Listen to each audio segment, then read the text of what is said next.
Hello and welcome back. I am Reverend Dr. Lori Williams, and today I want to talk to you about the year review that I do every year, about this time of year every year, and how I set myself up and my goals up for the coming year. So, for 2024, back this time last year, so this time back in 2023, I was setting goals for 2024, and I had set 11 different goals. And I didn't even meet half of them. I think out of the 11, I only actually was able to check off five of them. So I didn't even meet half of the goals. But what I realized this year, and I really recognized it, this year has been like exponential for growth for me. My healing has gone deeper. My faith has gone deeper. There's been so many things that I have experienced or that I have gained through going through 2024 that this time last year when I was setting myself up for 2024, I could not have even imagined. So typically when I do my goals for the coming year, I have never really allowed myself to be open to what the universe has to offer as well. But I realize that although on my goal list for 2024, I could only check off five boxes of the 11, the things that I couldn't even fathom that would happen or that I would go through and the growth that would come from that and the lessons that would come from that, I could not have, known the depth of what I was going to go through in 2024. So knowing that now and recognizing that, I have set things up slightly different with with like setting myself up for my goals with 2020 going into 2025. So what I do is I always do a year in review. So I've already sat down and I've wrote out, it's actually a little bit about 2 pages, yeah, a little over 2 pages of the main highlights of what 2024 has taught me. And I usually start by saying, like, what was like a main theme that I recognized looking back over the year. And so I write that part out, and then all the lessons that I learned, the growth that I had, the good things that really happened. Realistically, at the end of the day, it's all good stuff. It's all for your growth. So I focus on the highlights, though.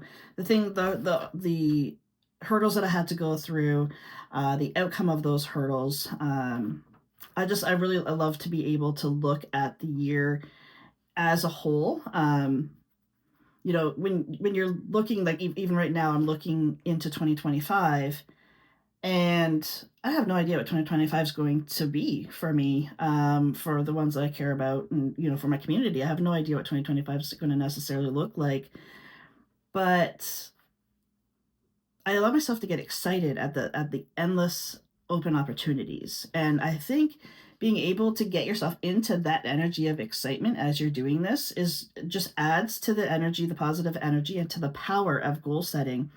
So once the year in review is done, I sit down and I work through my goals. And I have business goals, I have personal goals, I have goals that my husband and I share that we will be working towards together. Some of my personal goals, the things that I want to work towards and that I'm actively working towards, are similar to things that he's actively working towards as well. So that's the really cool thing, that if you have, a spouse, parent, best friend, whoever that you can trust with your dreams and your goals, to help you to manifest them. I mean, the energy of two is obviously better than the energy of one. So I sit down after I do the year review, then I start working on my goals. This year, I've also kind of changed things the way how I'm speaking to myself. That was a huge life lesson that I had gone through in 2024, that I'm so grateful for, was deepening my self-love. And in that, I've really paid attention, and I still continue to pay attention to how I talk to myself. So when I was writing my goals for 2025, every year before this that I've done this exercise, I've always put, like, a weight loss goal. Last year it was 90 pounds. I did lose 40 of those 90 That's great, that's awesome for a year. That's cool. But I didn't want to keep putting my value of the goal based on a number of the scale. So I sat down and I was like, how can I change this so that I'm still actively working towards being healthy, but not having my health be defined by a number on the scale? So what I did instead, and I feel so much better about this, is there's a few things that I did. So I said, I had bought a leather jacket like 3 years ago that I've never ever fit into. So my weight loss goal is to fit into that jacket by the end of 2025. The other thing that I want to do is to eat intuitively. So I'm not following any strict diet, just eating intuitively. I've actually been doing that for about 4 months now, and it's been a game changer for sure. I want to eat intuitively and then exercise and talk to myself from a place of love. So I want to allow myself to exercise because I love myself, not as a form of, self-hatred, or because I think that I'm not good enough as I am. The other thing is I want to work on my physical strength. I sit at a desk all day, so my physical strength has depleted drastically over the years, and I want to be more consciously aware of that. So I would definitely encourage you to try to set goals in a way that feels good to you. If it feels heavy or it feels daunting, switch it up a bit. And usually weight loss goals, and that's why I'm using this as an example, that they usually do feel very heavy and they feel very um like almost like they're hard to obtain. They're out of your reach. So that is how I set my goals for the new year. Um it's not about, to me, it's not about a New Year's resolution. It is about things that I want to be consciously aware of, and that I'm actively going through, that I'm trying to obtain throughout the year. And this is actually, this year I have a whole page of them. I had 11 in 2024, but this year for 2025, I have 2, 4, 6, 8, 10, 12, 14, 16, 18, 19. So I have 19 goals for 2025. But I went a lot deeper with my goals this year because I'm looking at, how do I want to live my life? Like, what energy do I want to be emitting into my surroundings and into my day-to-day life? And it's the energy of flow and alignment. So those are the things that I put that down. So it's a measurable goal. It's not necessarily something that I'm going to be like, yep, that's done. It's always going to be something that I'm working on, but this is a goal that to help me to be more consciously aware that that is something that I am working towards. So I have like the boxes that I could check, those kinds of goals, but I also have I call them the self-reflective goals, where you have to really look at yourself and be like, okay, from where I started to where I am now, have I made progress? Have I done, is it different? Am I different? Has there been growth through this opportunity? Those kinds of things are the measurable goals, not necessarily the ones where you check a box.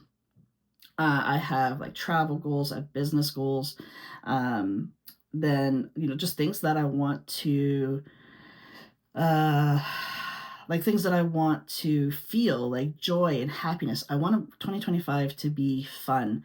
That's one thing I really noticed that I was missing a lot in 2024.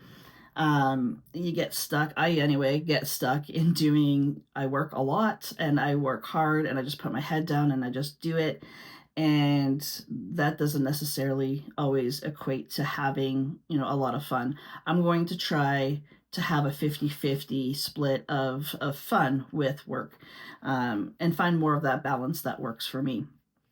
So I encourage you definitely to set some goals, whether they are, the goals that you can be like, yep, that's completed, or if it's goals that, you're just gradually working towards. One is not better or worse than the other. It's all helping you, encouraging your growth, and helping you to become more of the person that you want to become. That being said, I also encourage you to keep some space open for the universe to be able to usher in what's in alignment for you, and to do its part to help you to become who you're meant to be. Because when you get to look back on 2025, this time next year, the growth and for me at least, the growth and the things I've had to go through, the hardships of life that I've had to go through in 2024, I'm actually prouder of myself being on the other side of those than any of the boxes that I was able to check off on my goal list. And I definitely encourage you to allow some space and open energy for the universe to deliver that for you as well. If you have any questions, please feel free to drop them in the comment section, and I will definitely respond to all questions. And I thank you so much for joining me, and I'll see you back here next time.